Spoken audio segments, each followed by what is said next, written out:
Okay, this is my third time around trying to do this video, and I hope to God it works. Okay, so I'm going to talk about crepe myrtles today. My initial video was outside at my own personal, one of my crepe myrtles to talk about some aspects there. Maybe I'll do that on another day. Um, it's an issue that I've talked about with different people, mainly landscape architects. Excuse me. One of our pet peeves. But anyway, um, let's see. So the current practice of crepe myrtle maintenance tends to look something like this right here. Hopefully you can see this. So you can see those branches are cut off. That looks like they're probably cut off about 3/4 inch, maybe ½ inch at the best, as far as we're looking for small diameter branches. So that's currently what crepe myrtles tend to look like at a lot of places. That's not always true. What they used to look like back starting sometime in the 90s is they look like this. And that's one. Here's one that. Well, let's see. First of all, you can see that's been cut, and then the following year they came along and they cut it. Let the new branches grow, and those were full during this summer, and then they cut them about 6 inches up from the initial butchering. And they might do that a few times. This is one that's been cut year after year after year, so that these butchered trees just have these huge knots on them, it's just ridiculous. So it's nonsensical is what it is. So let's see. There's a reason, and of course, I'll talk about this right quick. Of course, we've been looking at trees in the winter. This is what your tree probably should look like, something similar to this. Now, crepe myrtle's going to have all kind of shapes. Some spread more than others. Some are more upright than others. But that's a tree that's not been tampered with. It's been left alone. And of course, this is what your crepe myrtle might look. That same tree might look something like this during the summer, maybe around June, and it had that kind of bloom on it. Okay, so. That's where we're at. We're at something, sometimes as bad as this. This is where we're at. Sometimes we're at as bad as this. And that started, like I said, I didn't see that one as in my youth. No one ever cut a crepe myrtle tree, hardly at all. They just left them alone. The only reason you did it back then, and the only reason you need to do it today, is to remove limbs that are crossing, limbs that maybe there's one coming up, it's going to hit your house, and you need to prudently remove the limb. And you don't just cut it off in the middle of nowhere, you cut it back to the branch. And I'll probably do a video on exactly how to prune another time in the future. But the reason that we are where we are now, we were before with this butchering, pure out butchering.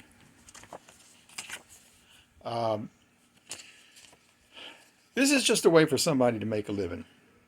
That's the only thing I can figure. I got no idea why anyone would do this. I got one idea, and it's a very poor idea. And that is, it's possible when you cut a tree back like this, you're going to have new growth, and that growth might be, 6 to 10 feet long or something. It's going to just explode out of the tree in the spring. The root system for this tree, you can see what size. Look at that, the combined caliper there. Wow, that's probably about, maybe 15, 18-inch tree.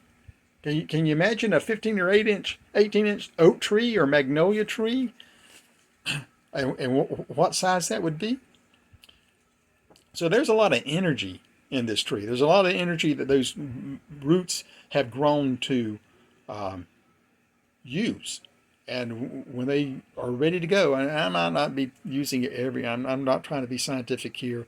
We'll let a horticulturalist be scientific about it. But I'm just trying to express to you that the roots are there. There's a mass of roots, and those roots are there to support a large canopy. And so what happens is that canopy comes out, and it ends up being sort of a ball of it's not exactly a ball, but it's a very tight, roundish kind of thing, because all the limbs are just all coming out together. And they're not coming out like this. Not like that at all. They're not coming out like this at all. Let's see. You can see these are coming out. Oh, no, I won't use that as a good example. So the outcome of that is, if you are particularly interested in getting the largest bloom you can get on a crepe myrtle, then if you cut your crepe myrtles back like this, because your purpose isn't to have a beautiful crepe myrtle in your yard, your purpose is only to have crepe myrtle blooms. So maybe someone who is a florist and wants to do something funky with crepe myrtle blooms and wants to get these big ones, because they can get the smaller, you can get, the regular bloom might be like this, and these big blooms may be like this. Well, they could grow their crepe myrtles, and they could harvest the blooms and get these big blooms.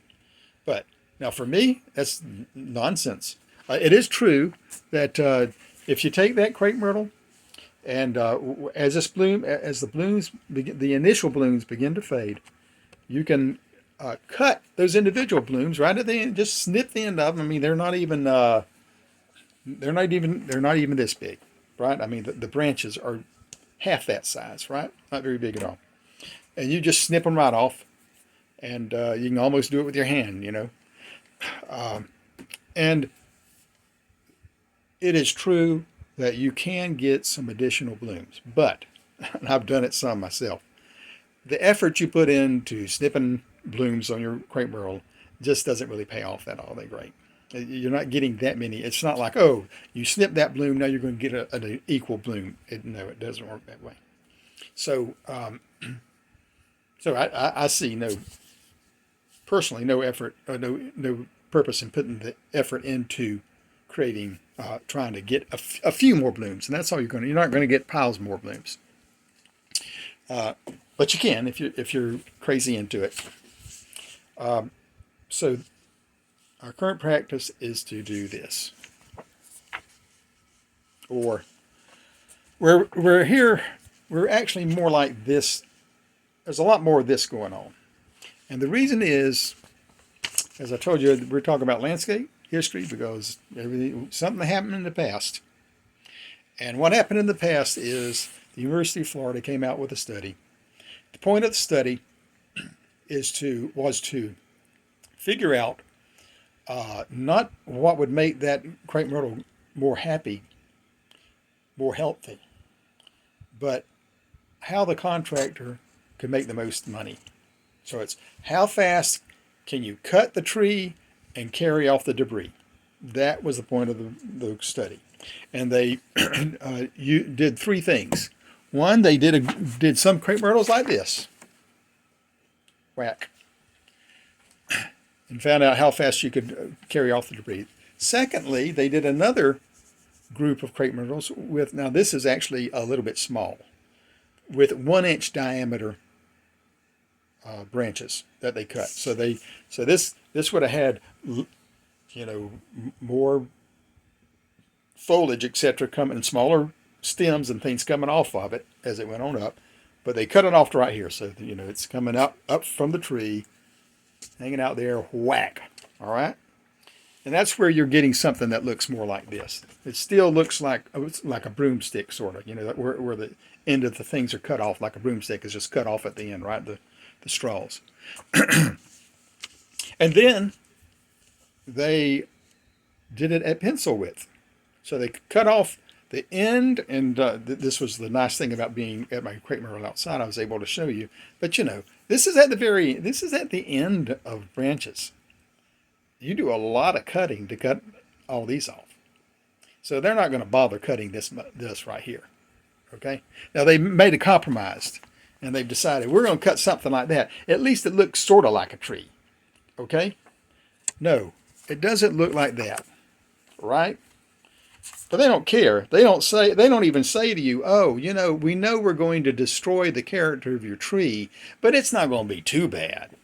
You know, that's the best argument they can make about it. But the truth of the matter is, none of that is required.